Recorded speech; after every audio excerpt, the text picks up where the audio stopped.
following is a hockey podcast out of Vancouver and Surrey, British Columbia. It'll only consist of a lot of puck talk and even more BS, or in actual words, banter and satire. Enjoy, and as always, go Canucks go. Thatcher Demko. The biggest reason why today's going to happen the way it's going to happen. Thatcher Demko, another reason why the Canucks are so elite. A team that can win in so many different ways, including playing a boring hockey game against the Buffalo Sabres. Why would you want to play the Buffalo Sabres after playing New Jersey, New York, and Pittsburgh? What they did today was hard to do. What they did today was easier, a lot easier, and only possible because of that other great player on your team, Thatcher Demko. Let's get into it, okay? Locked on Canucks again, the live show. Leave comments. All we do is read the comments. You guys feed us for this overtime, for real. Enjoy the show. You're Locked On Canucks, your daily podcast on the Vancouver Canucks. Part of the Locked On Podcast Network, your team every day. Welcome to another episode of Locked On Canucks. My name is Kyle Bowen. All right, no Trevor Beggs with us today. Why? He's being what? The second best father of all time. The sun is shining. It's a Saturday. The dude's with his family. And I hope the dude cooked us some burgers, okay? Normally Trevor Beggs is the big hot dog guy, okay? He loves shoving hot dogs in his mouth. But yo, this time I hope he made burgers for the families. And they just enjoyed the game. And now they're going for a walk. And maybe they're listening to this live, again, on Locked On Canucks. My name is Kyle Bowen. Shout out to the Don't Doze Art Lab. And let's just get into it, okay? Enough about us, okay? The Vancouver Canucks, they continue to do the most for you. They continue to allow you to be a bit braggadocious, be a bit more arrogant. Okay, you can finally walk the way you want to walk because, again, your team is good, really good. The best team in the NHL right now. And that same team is finding so many different ways to win. And what we may see here may be the best version of the Vancouver Canucks until they have to level the way up for real in April. Because right now, with the Lotto line playing like the way they're playing, the Garland line still dominating on 5-on-5, Hronek and Hughes, I feel as if they're back to their October, November firm. And now we have what? We have Thatcher Demko heating up. The only reason why we won today's game was because it was Buffalo. It's hard to get up for Buffalo. The team was bored. And Thatcher Demko was just solid. So clean. What a performance from a member of the Big Six. Can we start calling Quinn Hughes, Brock Besser, Thatcher Demko, Philip Hronek, JT Miller, and Elias Pettersson, the Big Six? And I heard this on Sportsnet, and I believe it. Sportsnet was talking about and asking the question regarding if the Vancouver Canucks have the best top six in hockey. Look at the numbers, look at the facts, look at the names. That may be the truth. Unreal. And I would argue that Thatcher Demko, out of everyone in the Big Six, has been, quote unquote, I guess I got to do this, the least consistent. And I feel as if going into this road trip, there was a 4-week stretch where this guy's save percentage had to be like under 900 or in the early 900s. But right now, he is heating up. Man, oh man. What do we got here from the comments? Casey saying, congratulations to all the Canucks Allstars. I haven't been on Twitter or X. Why'd they call it X? Okay, who likes their X? Why'd you call it? Come on. How many All-Stars did the Canucks have? How about this comment, okay? Genevieve Stone. Love the pod. Listening from the North Pole in Alaska. Wait, Santa Claus is from Alaska? Unreal. I can't believe it. Shout out to Santa Claus. How about this one? Junior. This guy's the stat guy on the program, okay? Junior. The name of my future son. Hughes and Hronek, plus 33 or plus 34 each. What? Come on, you're supposed to get the facts from me. Yo, those two have been so good. So good. More on Hronek in 1 or 2 minutes. But I want to say this about, again, the goaltending for the Vancouver Canucks. Thatcher Demko does the most, steals the game, and it's time for more of that to happen, okay? I mentioned how I enjoyed the fact that the Canucks kind of played a close game against Pittsburgh, okay? Was it stressful? Sure. But I need them to practice all these different ways of winning going into April because the regular season, get over it, Vancouver Canucks fans. It don't matter. It don't matter. Let's gear up for when the games really matter. And to really continue the stretch, right? To continue playing games, to being in the dance, right? You need different ways to win. So seeing the Canucks thug it out against Pittsburgh and now seeing Thatcher Demko, quote unquote, stealing a game for them, it's relieving. It feels like a 10-1 game. Because I'm thinking long term. Also in the moment, but long term. Also, this game, right? You talk about, again, the Canucks being bored playing Buffalo. A quiet game from the lotto line. I don't know if that's true or not. I thought they were pretty good in the first 30 minutes. Had another disallowed goal. But on the stat sheet, a lot of zeros outside of Lafferty and Zadorov. And I think that bodes well for the Spirit going into Columbus tomorrow, right? We play Columbus tomorrow. Is that the truth? Is it another back-to-back? Can someone correct me on that? I think so. Again, I'm just Kyle Bound, okay? I think they play tomorrow. And again, that allows these players who are maybe a little disappointed in their performance against a weak team, it gives them another chance to do it again. And that's pad the stats against a weak team because Columbus sucks. And Buffalo sucks too. And I hate talking about family like that, right? They're our cousins. But Buffalo is pathetic, man. Those people do not deserve that. You got to get it right. And maybe that's, okay, there you go. We got Columbus at 10 a.m. on, what, is this the truth? Columbus, 10 a.m. on Monday? Can we double check that? We need a producer, man. Canucks are playing 10 a.m. on Monday. Canucks, what's the schedule looking like? Monday, 10 a.m. 10 a.m. You best believe a lot of people, because the Canucks matter again, okay? They matter more than your jobs, okay? You best believe a lot of people are A, calling in sick, B / doing what? They're sneaking into the washroom. Into the washroom what? 4 times before noon on Monday to check the score, to watch a period, maybe. Hey, if you're taking a number 2, a big one, a fat one, I think you can get away with 20 minutes in the washroom, right? At work. It's 2024. We can get away with a lot. Watch a period in the washroom, man. The Canucks, Monday, Columbus, 10 a.m. Again, a boring performance against Buffalo. It bodes well for the Spirit going into Monday because they get a chance to pad the stats. Yo, these superstars, man. I know it's a team game. But that's what they like, okay? They love numbers. Luckily for us, though, and this is such a testament to Rick Tocchet, right? Luckily for us, our best players are also our hardest working. And although the lotto line wasn't really consistent for 60 minutes, they were so good in their own zone all game. The effort level from all 3 of those guys coming back, and it bled throughout the lineup, was so evident. And especially evident in JT Miller. Think about the guy's effort today, okay? He don't got to be fighting people. You don't got to be risking a broken knuckle, a sprained wrist, a sprained finger. I don't even think he could be risking another tooth loss because this guy's looking like an old school hockey player. I'm not sure if that's such a good look.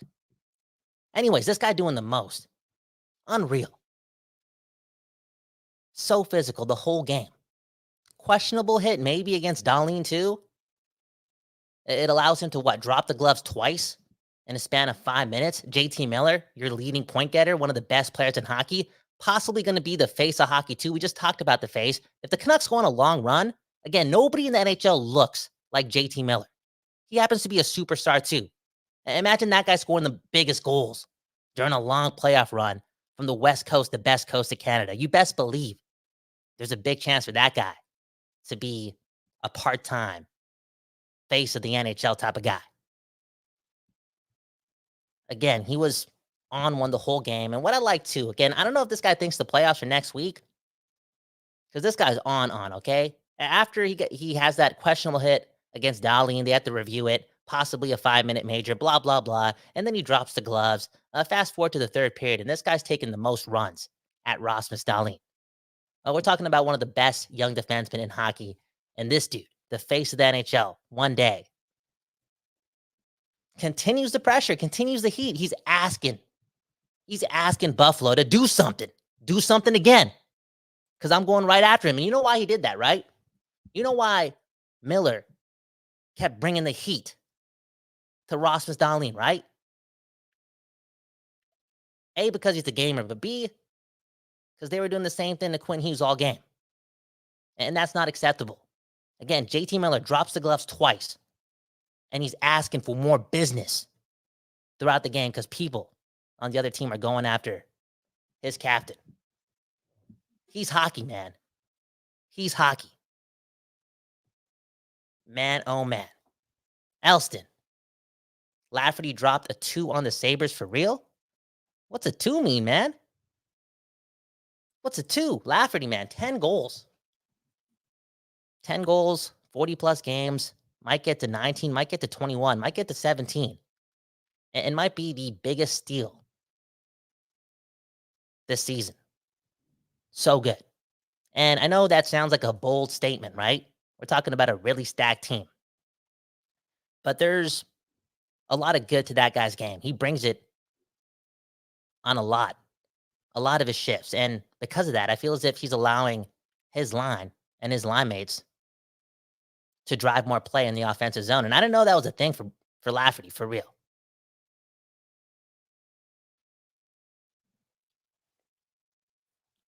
Him and Höglander, they got something. In my opinion, they got something special. I think Höglander has learned a lot from Lafferty. I said that early on. Yeah, it's a part of Höglander's game, right? His DNA, but Lafferty does it so well. And I mean, there's a reason why Toronto wanted him at the deadline last year, right? They got him at that time. I think so. I think I'm right. And there's a reason why we wanted him. He's versatile, just a damn good hockey player. And I don't know if I want to put this negativity out there, but I don't think this guy's coming back. I think this guy's making too much for the Vancouver Canucks. And that's what it is. That's what it is, okay? Good players on good teams get paid. It's easier to be a good player on a good team. Lafferty has the tools. I don't think this is a lucky thing for Sam Lafferty. Shout out to him, man. The depth of this team, doing the most. Unreal. Again, ish on company time. Monday, 10 a.m., the Vancouver matters. You best believe. People are pooping a lot on Monday. On company time, man. And here's the 5 Canucks All-Stars. Again, this is not a fact show. We're taking the word from the people. The people matter, okay? Casey's telling us that the 5 All-Stars are the Lotto line, Demko and Hughes. We just talked about the big 6, right? We added Hronek in that mix. Should Hronek be in the All-Star game? Probably. Probably. How about Callum Sandu, a.k.a. Callum Dhaliwal, a.k.a. Callum Baines, with this comment, okay? They tired. Great game management by the coaches. Let's talk more about game management, okay? Because I don't think this is a thing, right? This can't be a thing. Ian Cole earlier on this road trip, he didn't get healthy scratch, but they inserted Noah Juleson in because they can, right? And I don't know, what was the word for it? It wasn't healthy scratch. It was something else, like coach's decision or something. Anyways, do you think load management is a thing in the NHL? I don't think so. And I've seen these comments bounce around sometimes in the live chat, and the Vancouver Canucks fans, we getting cocky, okay? We already feeling the need to tell the world. I already told the world, the regular season doesn't matter. It's about the stretch drive, right? It's about April to June. It's about the dance. Let's preserve the energy. Some people in the comments talking about load management, resting some players because we can, right? Is that a thing? Do you see it happening? And personally, I don't. I don't, man. I don't. And especially with the decor, because something is working there. I know Buffalo is really trash, and the defense on this road trip hasn't been perfect, but I'm loving what Susie is doing with Myers. I'm loving Ian Cole and Nikita Zadorov. I thought Zadorov was excellent today, confident today, and I think it was one of those games that kind of has me thinking that, especially with Ian Cole, like him and Zadorov need a bit of a stretch here to play together, to get used to each other, okay? I know Juleson's been really good. Hey, Surrey, Sorry, man. Noah Juleson been doing fine. Shout to Guilford. Shout to Fleetwood. Shout to Newton Wavepool. Anyone been to Newton Wavepool? But I don't think he's getting in. I think one game every 15 games for load management. We're talking about the NHL, not the NBA, is the way to do it. How about this? Ian Cole is great to have, but he's not he's a non-essential worker. AKA what? He's replaceable, AKA the Canucks should be still doing what? Looking for a top 4 D-man? So they can create more depth, right? Maybe Ian Cole's your 7th D-man sometimes, or Nikita Zadorov or Tyler Myers, right? Just get another guy in there.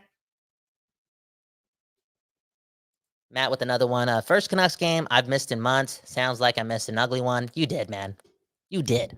That game sucked. Outside of all the shenanigans, right? If you're into that old school hockey tough guy-ish, right? Like watching JT Miller run around and all that stuff, unless you're really into that, I think this game was a 5 out of 10 or a 4 out of 10. How about this comment? Aaron Phillip. Kuzmenko having a sophomore slump. He will turn it around by next season. I think this was one of those games where I wish I saw more from the second line. I really liked Pius Suter's defensive game. I know Mikheyev, I think he hit the post shorthanded. No, 4-on-4 he hit the post. But in general, I just wish I saw more from that line. But again, the team was bored. Kuzmenko, he's been not spectacular on this road trip, right? It doesn't also look good at the power play. Kind of seems boring too. Not really converting. But I'm with Aaron, man. I think you just got to keep the good vibes going. And they want to teach Kuzmenko a lot of things, right? And I feel as if he needs to practice. Not like the literal practice. He needs to implement some of that tutelage in actual games. He also needs the confidence. Keep him in the lineup and look at the record. I think we can experiment with him being in the lineup consistently, even on quote-unquote off games, just for the sake of that chance, that luck, that he finds a spark. Keep Kuzi in, man. I don't know if anyone's seen that Kuzi video on Sportsnet. Something about some player interviews and asking who would be a good coach on the team based on the roster. And Kuzmenko just had a beautiful answer, man. That guy's funny as hell. How about this comment? Sammy, man. Pettersson played a great defensive hockey game today. He did, man. That guy was something else, man. That guy was something else. And he was even engaged physically as well. Again, a baller. When he has 0 across the board on that regular box score, right? Pettersson, he's still so noticeable defensively, an assassin. And again, I've personally seen it throughout his whole career, maybe outside his rookie season. This guy's just low-key physical, low-key engaged, low-key looking to lay the body. That's a guy you want at the top of your roster. When Pettersson is doing that, again, trying to drill people, playing solid defensively, the effort level, the back checking is 99 overall, and he happens to have the skill that everyone else in the league would be jealous of. When that guy is doing that, it trickles down to the Laffertys. It trickles down to the Joshuas. It does to the Pius Suters, to the Hoaglanders. That's just the truth. That is just the truth. What else did I have here? Okay, Nikita Zadorov. We got to ramble here more about this guy because I want to know, can somebody give me the record the Vancouver Canucks have when this guy's in the lineup? Because he must feel like the missing piece. And this guy does have some swagger to him, okay? I'm not calling him arrogant, okay? But again, he has some swagger, some personality. This dude is walking around with his chest puffed high because he's just been a winner since leaving Calgary, since forcing his way out of Calgary. And recently, especially on this road trip, he has just been so clean, so solid, and so noticeable, but not in the wrong way. Because I think if it's more often than not, Nikita Zadorov, if he's noticeable consistently, it's because there's a mistake here and there. We saw it against New Jersey. Was it New Jersey or no, Philadelphia? During the holidays. He can make mistakes, okay? He's that type of guy. But recently, again, he's noticeable for all the right reasons, and it's mainly because of his physicality. He's been laying the body. He's been injuring people. He's been gearing up for April. This is the guy that they traded for. Because I don't think the Vancouver Canucks would go out of the way. I don't think Alvin Rutherford would go out of the way early on to just grab another guy, a guy like Lucas Spiza, Tyler Myers, just to fill up the void and get another NHL defenseman in the building so Noel Juleson doesn't have to play every game, okay? There must have been more. And what we're seeing right now is the more factor, okay? A lot of people in today's NHL don't play like Nikita Zadorov, can't enforce that way, can't make some players second guess when skating towards him. And he's personally a guy that I think can benefit a lot from being on a winning team, okay? That's the swagger that you get, the confidence, the mojo. I want to see what this guy does in April, man. Very, very impressed. And also just in general, more surprised, man. More surprised. That's just the truth. Junior, man, with one of the comments of the year, okay? If you think Malkin is coming here, you're dreaming. I don't think anyone really thinks Malkin or Crosby are coming to Vancouver over the next, 16 months, okay? I know we've been spitballing that, just having fun, okay? It's Friday. It's Saturday, it's the weekend. We live in life. The Vancouver Canucks are winning. We're gonna play this simulation like it's NHL, the video game, okay? We're gonna dream. That being said, who is Alvin and Rutherford gonna target here? And the staff, and talk it. Because I would not be surprised if I'm surprised at the player they get. You get what I'm saying? Do you remember the Hronek trade? Do you remember the Hronek trade? Who's Philip Hronek? Who is this guy? Why do we need this guy? You get what I'm saying? I feel as if there's a 14.6% chance that the guy they get into the lineup to help this team get over the top is a surprise impact player. Like, his name is already noticeable. People know who he is, but they didn't know he was available. There's a chance of that. We're talking about the champions, right? The champions are in the building. Yeah, the Vancouver Canucks never won a championship, but there's never been that much championship pedigree in the building, in the neighborhood, in Vancouver. And that's why things are different this season. Unbelievable. Cousin Vinny. Look what Cousin Vinny says, okay? Greenwood is trying to goon up the Canucks. We don't need Crosby. He's too old. I don't know if what you're alluding to, maybe you have something going on in the comment section with somebody else, but Greenway. I think there was some rumors out there in the actual world, right? Amongst the organizations that the Canucks were interested, and maybe still are, in Colin Greenway. Is that how you pronounce his name? Or Greenwood? I don't know. That dude, I've seen him play in Minnesota a couple times. That was the first game I watched Buffalo play against the Canucks with that guy in the lineup. And I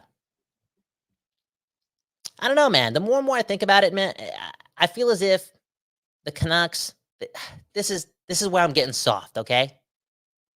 But I'm soft with the depth of this team. This is when I think the Canucks have to double down on the Laffertys, on the Joshuas, on the Garlands, on the Blugers, on the Hoaglanders, even on the Amons, I guess. I guess you can replace Amon. You know what? I'll give you that. But you have to double down on those guys because they've deserved it. They've done the most. They've raised the floor together to another level. And those are the guys I want to see in the playoffs. I want to see Sam Lafferty in the playoffs. I want to see Joshua in the playoffs. I want to see all those things happen. And if we trade for more depth pieces like a Greenwood, what's his name? I'm scared somebody gets bounces out. I don't even think it moves the needle. I don't think you mess with the chemistry and the mojo of what it is being a Vancouver Canuck player right now, unless it's for one of those guys, again, a guy that just moves the needle, a top 6, top 4 guy. Keep the depth there. Anything else in the comments? Okay, we need to modulate. Yeah, I'm learning how to do this live show on the fly. I think we gotta wrap it up now, though, okay? I love the comments, love the people. We're so blessed again at the Don't Doze Art Lab, having you and you and you and you and you and you here. The people at Locked On, lucky to have you and you and you and you and you and you here. It's been a blessing. And the more and more we do this after the games, we're going to figure out what this show actually is. And we're doing it on the fly. And we're lucky to have you sitting around and learning with us. My name's Kyle Bhawan. That's Kyle Bhawan. Subscribe, hit the like button. Go Canucks, go. Remember, people, Remember, people, the 55 people here, don't be scared. The Oilers are coming, okay? I know the Oilers are the talk of the league. McDavid, Draisaitl, Vengeance Tour. They got this. This was their route to the cup. They had to struggle, blah, blah, blah. And we're lining up against them. And I feel as if some people are a little scared to face the Oilers. Do not be scared of the Oilers. The Canucks, they deserve our spirit, being high, being a little, not cocky, but super confident, because the Oilers do not stack up against the Vancouver Canucks. Look at the rosters. Look at the big six. Look at the depth. The Vancouver Canucks are elite. They're different. They got championship pedigree in the building. The Edmonton Oilers, they're whack, okay? I was about to swear there. That's why I had to press a button. The Edmonton Oilers, they fake. Go Canucks, go. Bring it on. Enjoy the night. You're Locked On Canucks, your daily podcast on the Vancouver Canucks. Part of the Locked On Podcast